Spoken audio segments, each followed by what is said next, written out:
Okay. I know, I get it. Why Anchor FM, right? Well, let me tell you exactly why you should do your podcasting efforts and episodes from Anchor FM. Anchor is the easiest way to make a podcast, man. Honestly, Anchor gives you everything you need in one place, and they do it for free, which you can use right from your phone or computer. Now, man, you can't tell me that's not dope. The creation tools are allowing you to record and edit your podcast so it sounds great. They're going to distribute the podcast for you so it can be heard everywhere. That means it can be heard on Spotify, Apple Podcasts, Google Podcasts, and many, many more. All right. You can easily make money from your podcast with no minimum listenership. All right. Which is a very, very big incentive. All right. So, mandatory call to action, y'all. Simply put, man, just download the Anchor app or go to Anchor FM to go get started.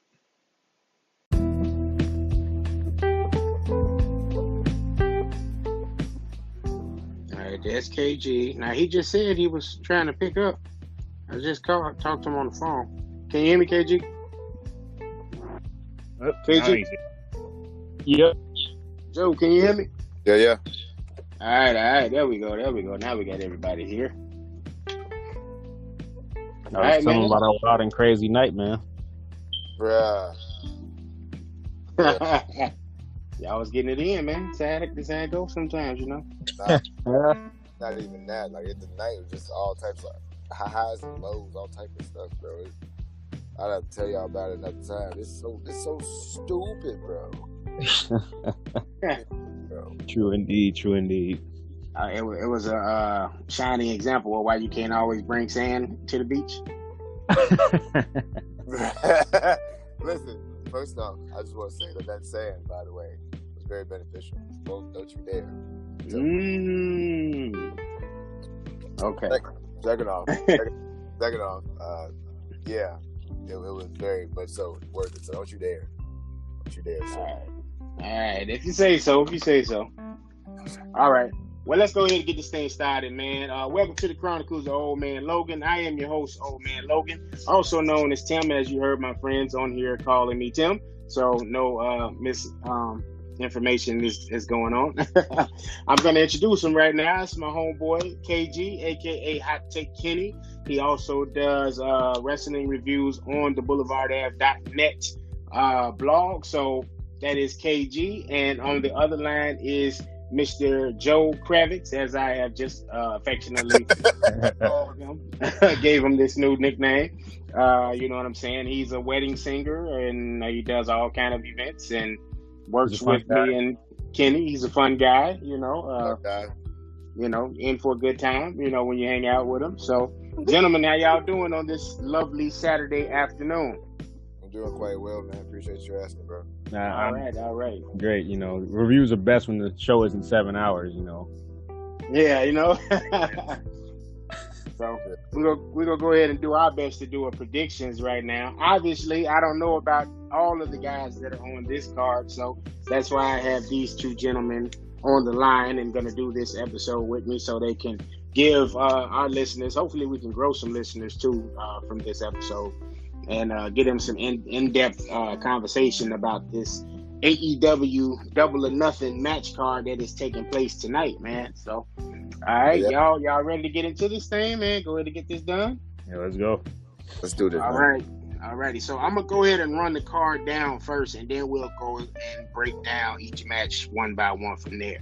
So the match card is, as it stands right now, Kenny Omega versus Chris Jericho. Winner earns future world title shots. Then we're gonna have the AAA World Tag Team Championship. That's going to feature the Young Bucks, who are the champions, versus the Lucha Bros. Then we're going to have Cody versus Dustin. Then there's SoCal Uncensored versus the Strong Hearts.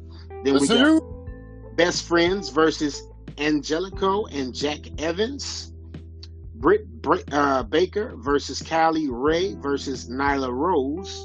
Then we have Aja Kong, Yakua Sakazaki, and Emi Sakura versus Hikaru Shida and Riho and Ryo Mizunami.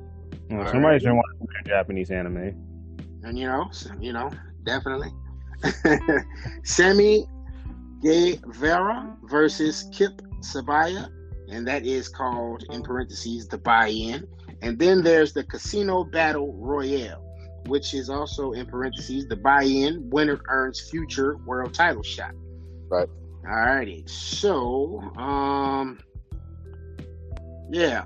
According to this, what I'm looking at, where I'm finding the card information, which is on the CBS Sports website, they got your boy in here, man, as the winner, as their predicted winner of the Casino Battle Royale, Mr. Jon Moxley, a.k.a. formerly known as Dean Ambrose. So, what do y'all think about that, man? Let's start with this Casino Battle Royale. Honestly, like I think me and KG went to All or Nothing last year, so a lot of that had to do with like a lot of Ring of Honor participants, a lot of indie wrestlers for the most part, and it's a lot of people that you know but you don't really know. So it would make sense for them to put over Johnny Moxley as someone like, you know him as Dean Ambrose, but if you haven't never seen him as Johnny Moxley, you're missing out on the treat. The guy is insane. If you think Dean Ambrose is insane, this guy is like nuts. Like, he's crazy good. I strongly suggest going back and looking at those videos. But I think that's an accurate assessment. I'm not sure if you called out Flip Gordon at all. They didn't have any of the participants listed, so I just went with who they had on it. They just didn't have the full list, and they had, like Joe was saying, probably a bunch of Ring of Honor guys, like and indie guys. I know they had Sonny Kiss and who else was in there? I'm wondering if Hangman's going to be in there because they pulled his match against Pac, aka. He's probably going to play like he's probably going to go against Joey Ryan again. They'll probably hit a Joey Ryan. Yeah, they could easily go with that match. But as Joe was saying, though, I think Jon Moxley probably makes the most sense, assuming he's going to actually be in it, since they haven't announced the full card on the buy-in pre-show. Just because, like you said, you got a name right there. You can put a big market on that future world championship match between him and, we didn't get into this match, the winner of that match in the main event, who I'm predicting Kenny Omega, not, because at this point, do you really need Jericho in the main event scene for the title? Right. Not right now. You could use him and his name, as much money they probably paid him to come over, but right now. Okay. So, the writers that predicted Jon Moxley are Brian Campbell and Adam Silverstein. And then Jack Crosby, another writer, he actually picked Hangman Page to win this Casino Battle Royale. So, y'all final call. Who you going with, KG? I'm going with Moxley. Hangman makes sense, though, at the same time, because I know WWE was trying to pay him main roster money to go to NXT. So he's really sought after as far as being one of the guys who they wanted to build around before he decided to stick with Cody and the Bucks and Omega, his former Bullet Club brethren. Okay. And final call, Mr. Joe? Yeah, man, I'm going to go with, you know what, I'm going to go crazy. I'm just going to pick somebody random. I'm going to say it's going to be Flip Gordon 2 years in a row, bro. All right? Right, Flip Gordon 2 years in a row. Flip, 2 years in a row. Let's go, man. All right. Also, I'm noticing on this article, somebody has a rumor that there's a Chicago-made Punk that may make an appearance tonight in this said match. I don't see it happening. Because he's supposed to be doing commentary like 300 miles away. For a mixed martial arts event. So. Okay. So that might just be a guy that's waiting for that fan moment to see one of his favorites make an appearance and make a comeback. We gotta let that die, bro. We gotta let that die. We gotta let CM Punk come back the rest of the time. It's gotta die now, bro. For real. Leave him great. If Goldberg can come back, why not Chicago made Punk, man? Everybody Goldberg has 3 moves, okay? CM Punk can actually fucking wrestle, bro. We can't keep doing this to ourselves and setting us up. Because let's be honest, if CM Punk comes back away, he's like 41, 42, it's not going to be the same CM Punk that, was a tactician in the ring and was able to do all types of great things. It's not going to be the same, bro. I don't want him to come back. To be honest with you, I don't want him to come back. In any type of capacity, or just not in the ring capacity? Not in the ring capacity at all. I think, honestly, CM Punk has a great eye for being able to see who's like good. Like the people that he called out when WWE fired him, they're right back in the roster all over again because he knew it. He knew it, bro. He knew all that. I think his eye is really like. If I was him, I would try to get an office spot in Ring of Honor, definitely in AEW somewhere, shape, fashion, or form, to get that stuff there because he's got an eye for it. He's really talented in that regard. So I would do that if I was CM Punk. Now, if he was to come back, I would feel AEW might be his best option from a standpoint. They already said they're not doing live events. They said they're doing their 2-hour show when it debuts later this year. And basically, they're gonna put their best foot forward to give everybody the best show possible. They're gonna do pay-per-view events. They said there's another event in Jacksonville they're doing to help against gun violence. So they haven't officially named a pay-per-view for that event, but pay-per-view name for that event, should I say. But yeah, that would be his best option since he just turned 40 last year. Limited schedule, obviously, more so limited than WWE because even guys like Orton and AJ Styles and even John Cena, who's making movies, he'll still randomly pop up at live events. So right. That's less work for Punk if he did decide to go that route. Right. That's a big if, though. I'm not holding my breath.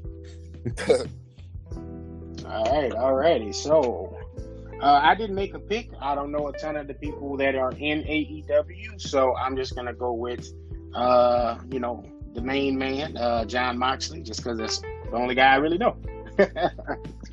All right. So let's see. We're gonna move into some women's wrestling here. Britt Baker versus Kylie Ray versus Nyla Rose. Probably sound once again. This is just my WWE now. It's I know it shouldn't matter who she's dating, but I know of Britt Baker because I guess she's dating Adam Cole of the Undisputed Era. So I'm gonna sound like the person that uses the population theory for soccer. Yeah, I'm gonna go with her. I'm not gonna be much help on this end. I'll probably be more help towards that tag team match when we get into that. Omega and Jericho, Cody and Dustin. I'm gonna let Joe take it from here because, I think he has more on this one. I think Britt Baker is very well established. She's a very, very, very talented. Nyla Rose is like an X factor for me. She can do a lot of great things in the ring. But it's more so like it's like flash in the pan type stuff. Like you see her like, ooh, that was nice, but like she can barely do like an arm bar, like that type of thing. But I mean, I'm not gonna lie to you, bro. I don't have a dog in this fight, bro. I'm sorry. I don't know, man. Britt Baker, sure. Let's go with Britt Baker. All right. I really don't have a dog in this race, so I'm gonna go off for the name. It'll be better when we get into NXT or when we become more acclimated with these AEW people because I do intend on being a fan of both shows. I'm not gonna be that person that's I gotta stick with WWE, especially after that whole 24/7 fiasco. I don't. Yeah. Yeah, I need to see both. In the words of the new Bray Wyatt gimmick, Yowie Wowie. Not in a good way though. All right, so Britt Baker from you two guys. I guess I will join the pack and say Britt Baker as well. And the article writers, Brian Campbell and Adam Silverstein, they are actually going for her as well. And what is Jack Crosby? He is going for Nyla Rose to win this particular match. So, I guess we just have to wait and see. Moving on from that match, we are going to go into the American Nightmare, Cody Rhodes versus Dustin Rhodes. Man, my God, like, let me get a little background on this, bro. I just want a little bit. Listen, so I have been a fan of Cody Rhodes, like literally since he did like that, like dashing Cody Rhodes joint. Shout out to Randy Orton. Yeah, shouts out to Randy Orton. bruh, like, so to see him like ask for his release, go into indies at like PWG, Defiant Wrestling, and like kill shows. Because let's be honest, Cody Rhodes is like, you know what you'll get for Cody Rhodes. You're not gonna get like any type of like plancha or any type of like fancy move, but he just knows how to just really just create a good story in the ring. So to see him go against his brother is like, but it's like, still, I want to see it anyway. You know what I mean? So I am going to say the American Nightmare, who me and KG just figured out why he calls himself that last year. Cody Rhodes for the win, bro. Cody Rhodes for the win, bro. All day, bro. Yeah. It was a playoff for his pops. Yeah, we just got it, bro. You think the blonde hair would have been a dead giveaway, but I just thought he looked like the original villain from Blade Runner. Personally. Exactly. Yeah, so that's what we were thinking. We were like, why is it the American Nightmare? And then I think one of our compadres, Joey, who also does a podcast, shout out to him. He was like, yeah, his dad's the American Dream. He's the American Nightmare. Mind blown. Right. Simple yet effective. I'm gonna have to go with this is a tough one. I'd like to say Cody, just from a standpoint that not just because he's the brainchild of this operation, also just because he's pushing this gimmick of the Attitude Era. They set the bar, but like they only set it to a certain degree, like, and they act like they don't want people to surpass it in a sense. Right. He's being adamant that he wants to end the Attitude Era. I think his weight belt even said "kill the Attitude Era" or something to that degree. It's a match that would have been more intriguing had they capitalized on it instead of going with that whole Stardust thing. When they were tagging, I thought it was between them. Give you maybe 5 or 6 years ago, it was between them and Roman and Seth in terms of who were the two best tag teams in WWE at the time. You can probably sprinkle in Team Hell No, but I think they might have had split up at that time by then. I was expecting it then. I thought they missed out on an opportunity to capitalize, to give some backstory. I thought they missed out on an opportunity of letting them main event that pay-per-view against Roman and Seth at Battleground, because, they were basically going to keep the DB and Randy Orton storyline going, basically. So it's like they didn't need the main event with that hokey finish. Like, that was a legit finish. Everyone was into that match. Great match. Match of the night. Great feud between those four. But yeah, I think I'm going to go with Cody. I wouldn't be surprised maybe if you see a turn, even though, he's going to come out to a huge pop. Just from a standpoint that, do you want to you need an established heel. I mean, maybe that's Jon Moxley if he's in this, but other than Jericho, you really don't have any top tier heels right now. If you really think about it. So maybe Cody turns. And that was going to be my question. Like, is there any way that Cody comes out of this as a heel? Because everybody knows he's the brains of the operation. He's like the heart and soul of it. The reason that AEW is going on right now. So right. Of course he's going to get like cheered out. Just the roof is going to go off as soon as he comes out. But is there any way, or is there another opponent possibly that could have made him like a heel? Like, all I can honestly see this going is him maybe doing some type of like attack, after match attack, after like a great match. And just attacking his brother, like, putting him on a stretcher. Nothing, something a la Hogan versus Zeus.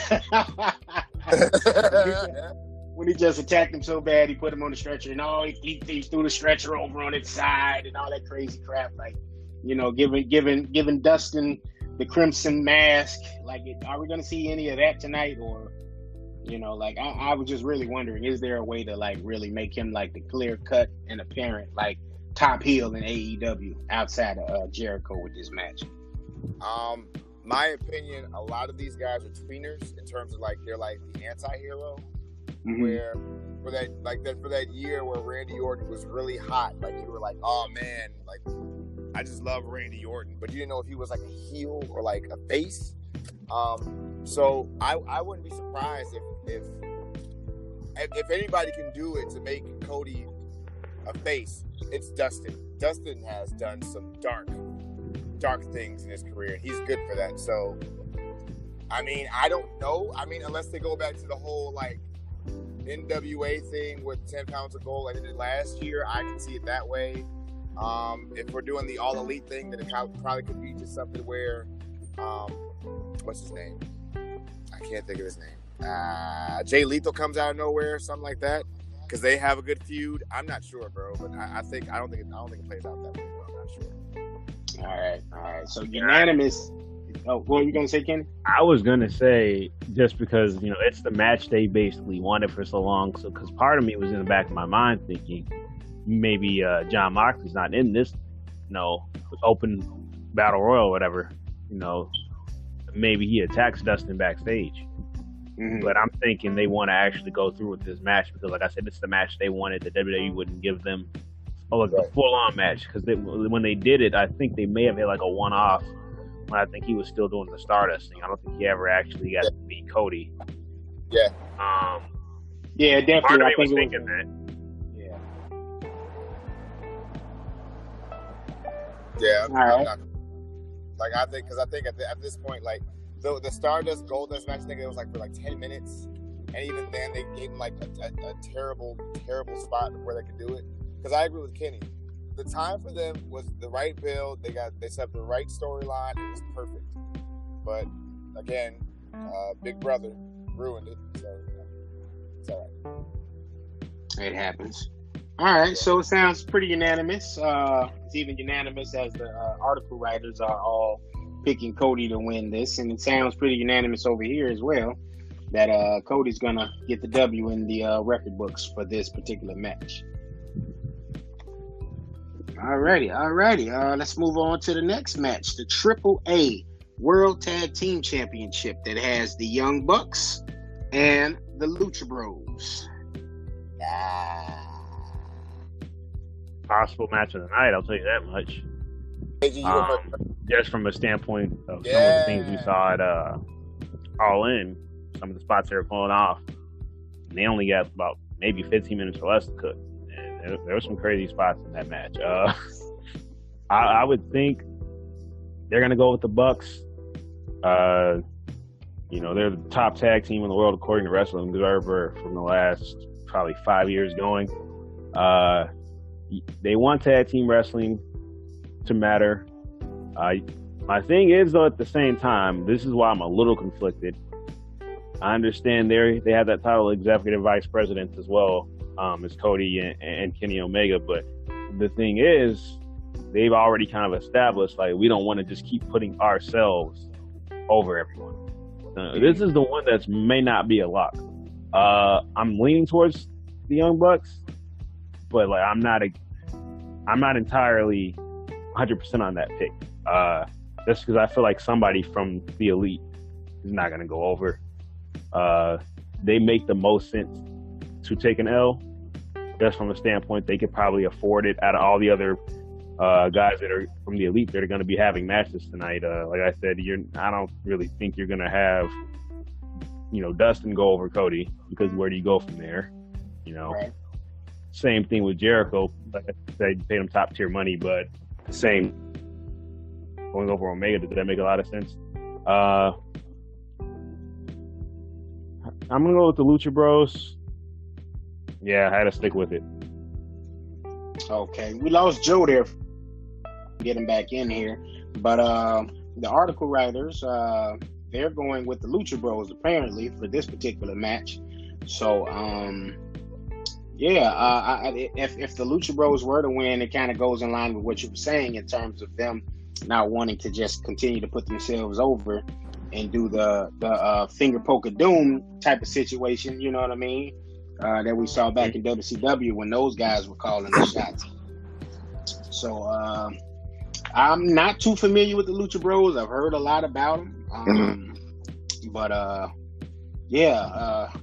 guess I'll go ahead and go with the Lucha Bros as well, and I'll have to go back and watch this match. I am expecting this to probably be one of the highlights of Double or Nothing. So I guess that's the safe bet. Joe Nasty, who do you got for the winner of the AAA World Tag Team Championship match? All right, I'm kind of biased because I saw this match on PWG, and I've seen these spots. And if you've never seen these guys wrestle, it's going to be a treat because some of the things they do are like legit, like kids don't try this at home, dangerous type of stuff, bro. Like this stuff isn't for the weak at heart. You know what I mean? I personally think that I'm in agreement with everyone that the Bucks will not go over. I don't know about the Lucha Bros going over though, because Penta is, I think he's still Impact champion. I'm not sure, or he might be doing Day Spring around. I'm not sure, and and I think politics will be the reason why the Lucha Bros don't go over. But I mean, that's the only way, because I don't think the Bucks are going to keep the title, knowing they got to run a whole company, bro, and then try to still defend the titles, because I just don't see it happening. But I think like their best opponents. The Golden Lovers, Lucha Bros, the Briscoes, and Gorillas of Destiny. Like, this match is going to be crazy. That's going to be match of the night, bro. If they get enough time, like, even if you give them 25 minutes, it's a wrap. That's the match of the night. I love Kenny Omega, best wrestler in the world, but that is the match of the night. Young Bucks, Lucha Bros, Penta El Cero. And I actually got a fact check myself. I forgot Penta, the other brother. He wrestled Omega at All In. So I think it's Ray Phoenix. That's the other Lucha Bro. Yeah, I think he was. Yeah, he was in the 6-man tag. That was the main event. So I had to fact check myself real quick. You know, big facts. You know, it's all good, bro. Big facts. Take that. All right. So from that, we're gonna move into the name you just dropped right here, Kenny Omega versus, you know, the head of Fozzy, you know, the creator of Fozzy, you know, the best in the world. What he does, you know, let the guy that left his best friend in that other company in WWE, you know, after he was viciously attacked. Chris Jericho. Yeah, the breaker of walls. Oh, that is so. There's no pause in that at all. Nah, Nothing. We're just gonna go with it. Okay. Yeah, you gotta go. The Tamer of Lions. Fine. Now, see, the Tamer of Lions. That right there, you know. Yeah, that one's kind of intense, you know. It's a little intense. He breaks codes. He does it all, man. He does it all. All right, so Jericho's a guy, man. He's seen everything in wrestling. He's seen highs, he's seen lows. You know, in terms of his career, in terms of his friends, he's done it all at this point. You know what I'm saying? But be a creative in terms of somebody that's calling shots at a federation. So we got him versus a Bright Star. You know, there was a bidding war for Kenny Omega. And he landed with his buddies, as everybody thought he would do anyway. So here we go. This is match number 3 between these guys, or match number 2? 2. They had one in Wrestle Kingdom, I believe, last year for the New Japan United States Championship. Oh yeah, you know, right. I'm sorry, you're right. It's 2. Technically, it was like a 6-man tag on the cruise boat, so that doesn't count. Doesn't really count. Okay, I get it. You know, Jericho's the man of 1,004 holes. You know, ironically, they just signed the man of 1,000 holes to be a producer, Dean Malenko. You know, yeah, but I expect Omega to go over. Obviously, wildly popular, probably the most popular guy they have on the roster. A big name. I mean, Jericho's a big name in itself. I don't want to discount that at all. I should say you're going to need somebody who's probably going to be the cornerstone to be in your first World Championship match. So that's why I'm picking Kenny Omega, obviously. I can't see Jericho going over for any reason. Because the Battle Royal is going to be facing that winner. So unless it's Hangman winning that battle, or, you know, to set that up, that's the only way I could see that, because possibly, you know, they might not want to have Omega be in that spot right away, but at the same time, it makes the most sense. Right. Like, I don't know why they would type thing, because like I said, Jericho's going to need a babyface to put in that main event spot whenever they have that World Championship match. So if they save that though for their first TV show, like maybe they want Jericho because TNT's, the audience on TNT is gonna know Chris Jericho way more than they're gonna know Kenny Omega, probably in the U.S. at least. Right. But like I said, possibly maybe Omega gets attacked after the match by some debuting person. But yeah, I think Kenny Omega makes the most sense. Dude's on fire, like the Match Factory guy, basically. Yeah, I'm going with Omega.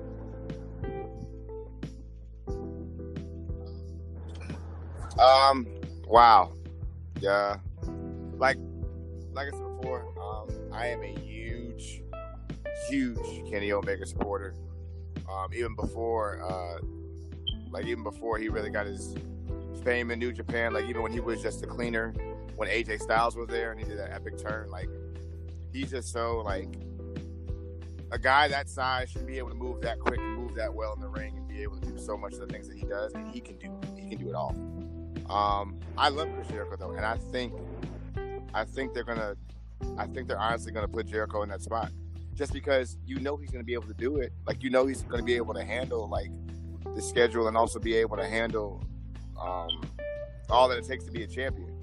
And people will, and you love Chris Jericho enough where you're gonna hate him enough to be like, yo, like I hate you, but I really want somebody to beat your face in. And then who better than like Kenny Omega or whoever they have that's gonna be a good face, and he could work with just about anybody.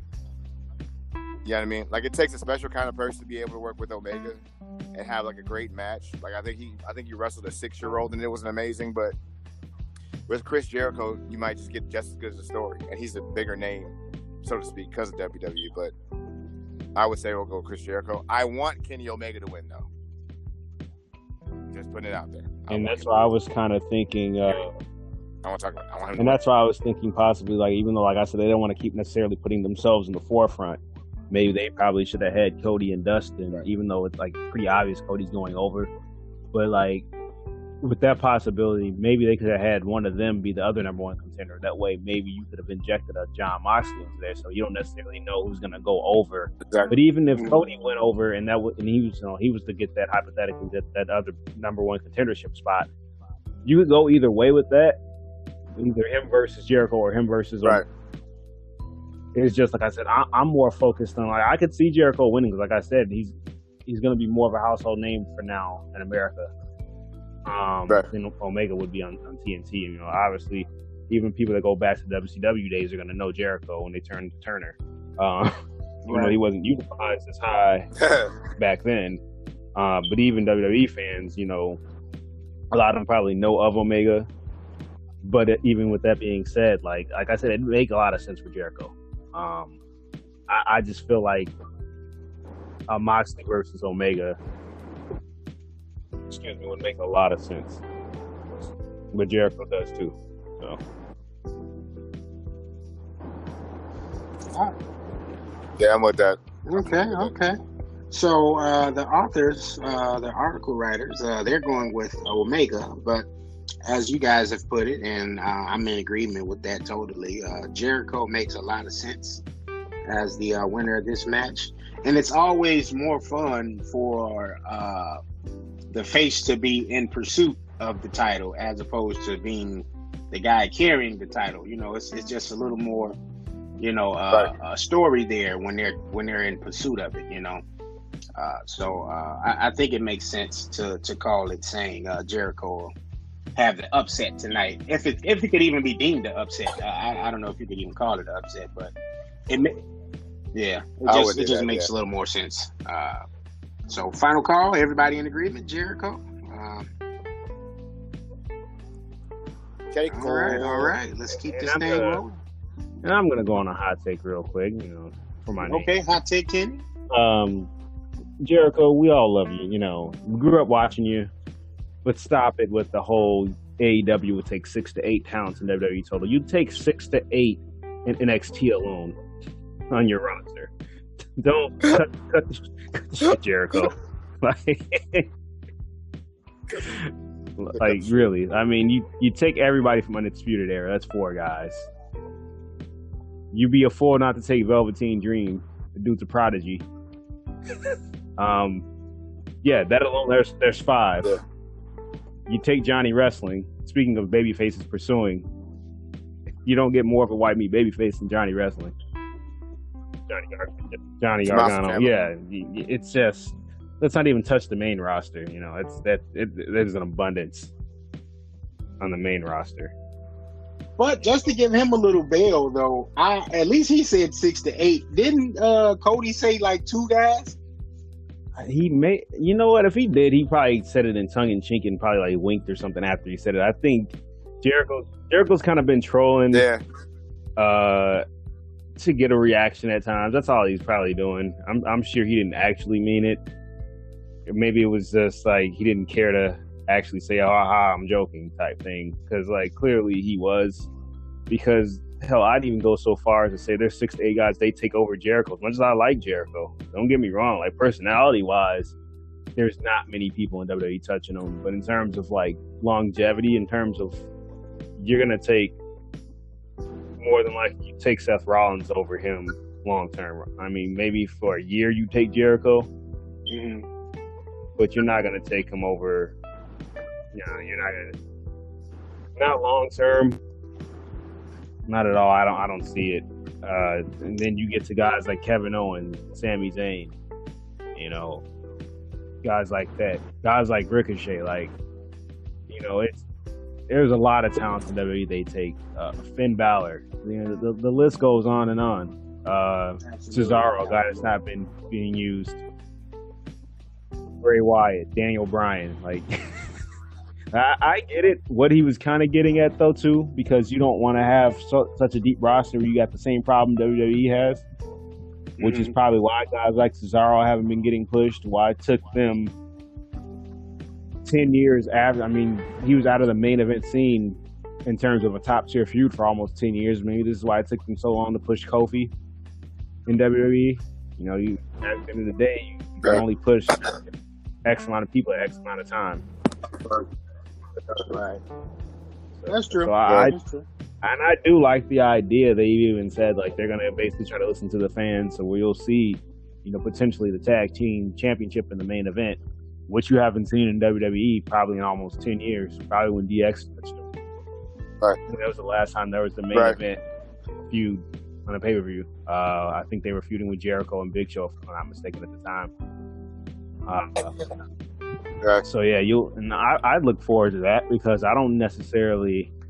It seems like WWE's been experimenting a little bit more. Like I said, I think AEW will legit do that too, though. You're not gonna necessarily see that same person on their biggest show probably 4 years in a row in that main event spot, unless that person's just that over. You know,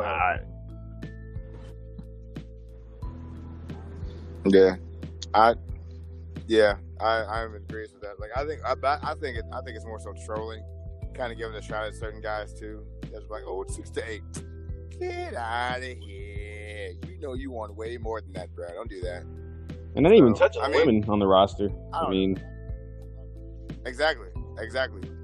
And then plus, like right now, like, you know, like don't even get me started. Like Dolph Ziggler, really, guys, really.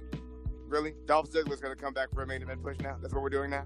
This was the idea, WWE. No, don't get me started. Don't even get me started. Let's go to the next match. This is stupid. But I kind of like what you said about Jericho in terms of longevity. I looked at the move for him personally to AEW, kind of the way Sting went to TNA as opposed to just going straight to WWE once WWE bought WCW. But you know, and I think it's like you said, it's a tongue-in-cheek thing. He's obviously trolling. WWE has banned him from doing interviews with any of their talent that's actively on the roster. So if you listen to his podcast, you see he takes pot shots at WWE all the time, and you know, it's just entertaining. I think it's just a ploy, you know, in a way to get people talking.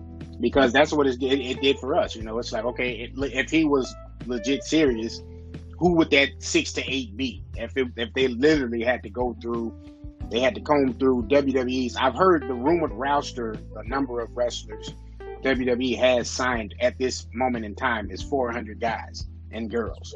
So, 6 to 8 out of 400 is absurd. Yeah. But yeah. I digress. So let's go ahead and if you guys want to put that to rest, move to the next match. Any last words? No, I think I'm good. Okay. All righty. Next clip, Dolph Ziggler. SoCal Uncensored versus the Strong Hearts. # Strong Hearts. What do we got here, fellas? Oh man, SCU. Yeah.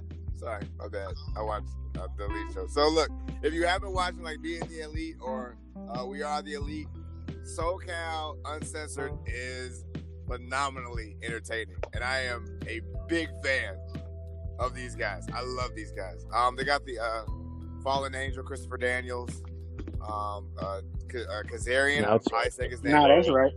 I apologize immediately. That's right. Okay. And then we got my other man's in there, the athlete and the thing. Yo, they're dope. I don't care about the match. I just love SCU. Okay, SCU all day. SCU all day. I'm going to be of a lot of help with this. Once again, I'm going to go who I'm familiar with, which is SCU. Christopher Daniels from TNA/Impact.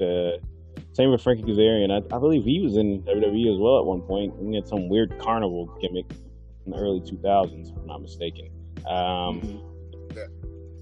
And yeah, they, like Joe was saying, they were really entertaining. Saw them at All In as well. I think they didn't work. They worked as a tag team, two of them. I think Christopher Daniels faced what's the man? Stephen Amell. Yeah, that's what he faced. But yeah, like I said, I like to see the other guys, and maybe like I said, going into that next pay-per-view, once they, I'm assuming they'll have their TV show up and running by then. They said they're really going to push wins and losses, so I like to see character development and things of that nature before and see who the crowd's behind, and things of that nature. Right, like I said, right now I'm just going to go for who I'm more familiar with. It's SCU. SCU. I guess I wonder though too how long Daniels and Kazarian are going to be doing it though. They've been going for quite a while. Yeah. Yeah, because I was just sitting there thinking, I'm like, okay, this is Fortune 4 minus AJ Styles, basically. Yeah. All right. Okay, I guess I'll go with them as well. And we'll move on to the next match. Best Friends versus Angelico and Jack Evans.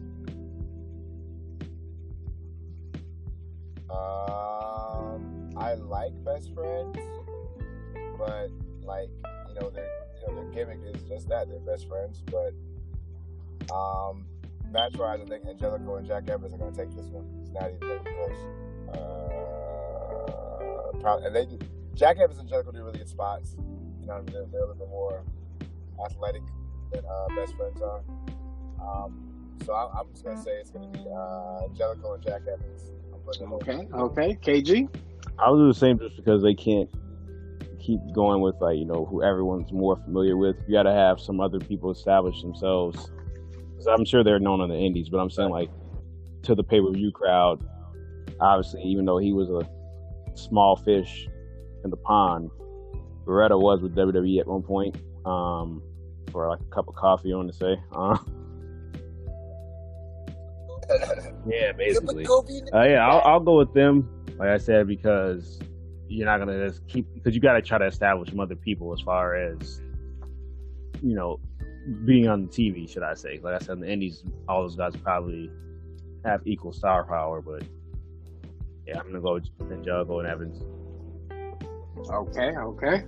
I'll just join you guys on that pick because I don't know them, either of them, and I promise, like I said, NXT guys, the listening crowd, NXT viewers, previews as well as W, they'll be better. And the next one for this will be, because like I said, I plan on watching. Okay. So we'll be more than just we're more familiar with the other guys. Promise, it's big promise. Because I definitely planned on tuning in until I saw the $50 ticket, and I was like, Ooh, look, yeah. I'm looking for a link tonight, buddy. Yeah, that's too much, man. That's What happens when your owner's richer than Vince? Exactly. Yeah. All righty, let's move on to Aja Kong, Yuka Saka. I'm fucking this all up. Excuse me. Yuka Sakazaki and Emi Sakura versus Hikaru Shida, Ryo, and Ryu Mizunami.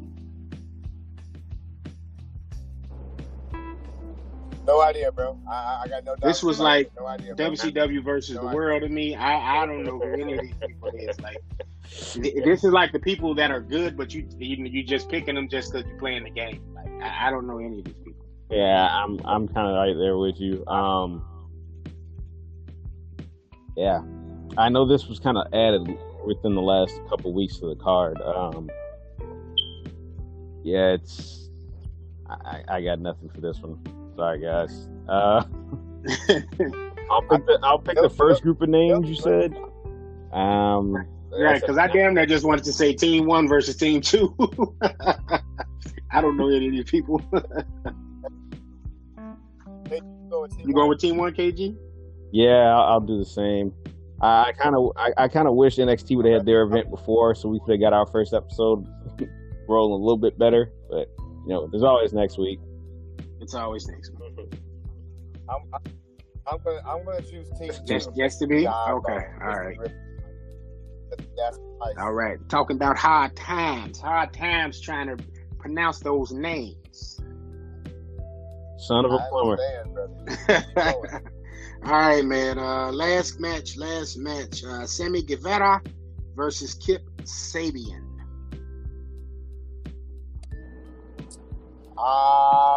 I know Sammy's like to me he's really great in the ring. Just does like a lot of hot spots. Kip he's just a really impressive guy. Like his like moves that he goes and puts it to fruition and puts them together are amazing. This one I really can't call. It's going to be a really good opener for them just because they're really good at what they do. I'm pretty put Sammy over because they see something in him, but I wouldn't be surprised if Kip won either. But I'm just going to say Sammy just because I'm pretty sure he's a little bit more known for the most part. But Kip is just as good and really, really coming into his own. But I would just say Sammy. All right, KG, what you got? I'll echo sentiments. And to switch topics real quick in the middle of this. I'm hearing AEW, they basically want to make their titles mean more. We were kind of almost like a closing point. We were talking about all the championships WWE has. They have like 11 championships. It's too much. I heard they're supposed to have the AEW World Championship in the house tonight, so you'll get to see their first official championship, even though there won't be a champion crown. They'll see their first official title tonight. That's the rumor going around that will be in building. All right. Hopefully that belt looks a lot better than the 24/7 belt. Ugh. If it looks better than the Universal belt, we're in good standing. I'm to the point where I like probably 2 championships on WWE's main roster, probably the Aussie title, and that might be the end of my list of championships that I like from WWE on the main roster. You know what titles were amazing? I liked my favorite titles, out of all the titles, ever. I like the WCW World Heavyweight Championship. That's one of my favorites. The old WWE 91 to 96 championship. That was like the Winged Eagle to me. The Winged Eagle belt? The what? Yes, I love that belt. And also the World Television Championship belt. Because they're basic belts, but they got shine on them. You know what I'm saying? Like they got a luster to them. You know what I mean? I didn't like the spinner belt. Hated the spinner belt for a long time. I hated what title was that WWE had. I hated the new WWE Championship belt that Brock held for a while. That was stupid. But yeah, I just want. I feel like a belt has to have like an integrity and a majestic. That's not a word, but a majesticness. I'm pretty sure it's not a word about it. If it's not majestic, then what's the point? Yeah.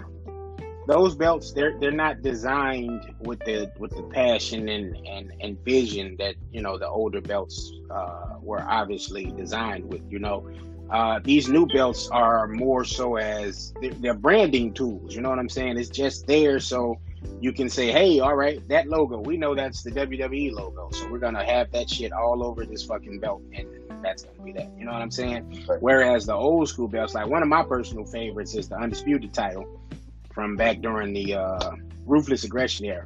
Which is kind of weird in itself because I didn't even watch the Ruthless Aggression era, but I like a lot of shit from the Ruthless Aggression era. I like Big Evil. I didn't get to see Big Evil. I saw maybe one or two Big Evil matches, but that's my favorite Taker. You know what I'm saying? The Undisputed title. I love that title. That's probably my favorite title. Only second to the WWE Championship belt that had the Big Eagle, the one that was made famous, you know, during the Attitude Era, you know, and IC title. You can't go wrong with that. That's the only one that's basically the classic title, you know. Which color? I've wanted them to do the black one again since forever. Like it made sense when they switched it for Cody. When Cody got it, you know, when they switched it over to the white strap, it made sense on Dolph Ziggler. But I felt since then, you know, you should have switched the title back to the black strap, you know, and give it that look, that classic look like when Razor had it. You know what I'm saying? When Shawn had it, like it meant, you know. Now it's just kind of like okay, we got this Mattel order, we got 1 million belts in the stock room that we need to sell, so we're just gonna keep this color in place. Yeah, you know? And that's the other thing, you know, Vince, you know, keeps these championships going, you know, because of toy sales, merchandise sales. It's not about continuity anymore or better storylines. Like it's just, okay, we have 2 women champions because we need to sell 2 women toy belts. Right. You know. But I digress. Right. Did we pick winners for this last match? We are, me and Joe and Galara. All right. And I'm gonna do the same. I'm gonna do the same. But there we have it though. We got AEW's Double or Nothing match predictions show done with a little bit of ranting there too. Yeah, I will say this though. I do like the 24/7 title on my main man, R-Truth, man. R-Truth. He deserves it after Nia clobbered him and made him hit his head on the way out in the number 30 entrant, you know. Yeah. That title is meant for, you know, especially at this point in time in his career, it keeps him relevant. You know, he's going to bring the comedic aspect to the belt. We know what it's there for. It's some placeholder shit, whatever. But at least he can make it entertaining. It's in a guy's hand that can make it entertaining. So I'm all for him having it. Him, Bobby Roode, and like a couple of they're entertaining guys. Like that's good for them. I personally think the Bobby Roode actually needs a better push though to get like a better over. Yeah, that was trash to me. Like them even having Bobby even in that shit, because we know Bobby should be much higher on the card than that. He's much better than that. On top of that, they apparently got pressure from USA Network, and that's why they came up with this whole thing, the 24/7 title. They were better off just reintroducing the Hardcore Championship. I understand in the PG era you can't really. Well, actually you can't though, because here's the thing. PG, I think people misinterpret what PG really is. Like, you can have blood in PG. It's just not like we don't. I mean, but blood's overrated to begin with. I mean, you can have violent spots. It's like you can't make exceptions for guys who aren't your normal everyday talents, like a Triple H and stuff. When he's yanking Batista's nose ring out, and then not reintroduce the Hardcore Championship because of maybe possibly because of spots being too dangerous, or people will not, to basically we're going to try try this at home or something like that with all the stuff that's going on in the world. But I'll say this: AEW, I'm assuming they'll have obviously a women's championship, tag team world championship. Maybe they'll just have a mid-card championship and leave it there, because they're saying they're only going to do a 2-hour show when they go on the air on TNT, which makes complete sense. Because then you start overbooking stuff when you try to introduce a third hour. And so I'm looking forward to that second hour, or that 2-hour show, should I say. So I feel like hopefully you'll have that gritty feel to it. Mm-hmm. It seems like they're locking up a lot of former WWE guys to be producers and agents. So we'll see if, because from a wrestling standpoint, they might be trying to teach them stuff that they didn't necessarily were told to do on the indies. Like some people, their criticisms they have of guys who are in AEW coming from New Japan is they don't really sell anything. They just do a bunch of moves, a bunch of flips. That's not necessarily always the case, but there are times where it's like, even in WWE, they could sell a little bit more. Like, I don't need you popping right back up or countering a super kick with a super kick. And like, I don't need to see that all the time. Like, sell that move. Like, this was a move made famous by a guy who's easily one of the 5 to 10 most important stars in WWE. Could you imagine Shawn Michaels hitting someone with sweet chin music and then them not falling, right? Like, the super kick is just, it's like a punch now. It's really been devalued, super kick. Just throwing that out there. Because everyone uses it too. It's definitely been devalued, man. The super kick ended matches back in the day, Yeah, exactly. And now it's just, you're kicking out at one. or you the main man, John Cena, he always kicks out at 2. Always at 2. Big Match John, who hasn't had a big match in quite a while. Yeah, man. But I wonder if there's going to be some more surprises tonight. There's been rumors that there will be. I don't know who. Like I said, it'll probably be more so in the Battle Royal, and you'll probably get one spot on the main card where someone pops up outside of Moxley. I don't know who that might be. Because I'm trying to see who else is out there whose contract is also already up. They're a free agent type thing. Because the thing is, you could. Well, because when was Ty Dillinger released officially? He was released last year? So he should definitely pop up maybe in that Battle Royale or something. Yeah. Because he's been going for a while. Yeah, because the thing is, when their contracts expire, like I said, I never knew that until this year. That's when they don't have 90-day non-compete clauses. So that's why Moxley can pop up tonight, because he just didn't re-sign. His contract expired. I'm trying to think who else is out there. I mean, like I said, Pac or whatever, it was creative differences that caused them not to show up. That's a little odd that they didn't just have Moxley potentially be the replacement, do a mystery opponent type thing for Hangman Page. I read somewhere they're going to do a makeup match or some sort on Tuesday between Pac and Hangman Page. And that's going to be on their YouTube page or something like that, their YouTube channel. Well, they did that over, I'm trying to think, I think it was somewhere in England, if I'm not mistaken. I think Hangman went over by DQ. Mm-hmm. Creative difference was, I guess, Neville didn't, or Pac, should I say, he didn't want to take the pinfall, because right now he wants to be almost in the sense where, I hate using WWE references when we're talking about AEW, but Drew in main roster after he got his second run. I believe he went well into probably the end of last year, from the spring to the end of last year. It was his first time he got pinned on the main roster after he came back to WWE. So, like I said, I heard Pac didn't want to get pinned right now. They wanted a definitive winner.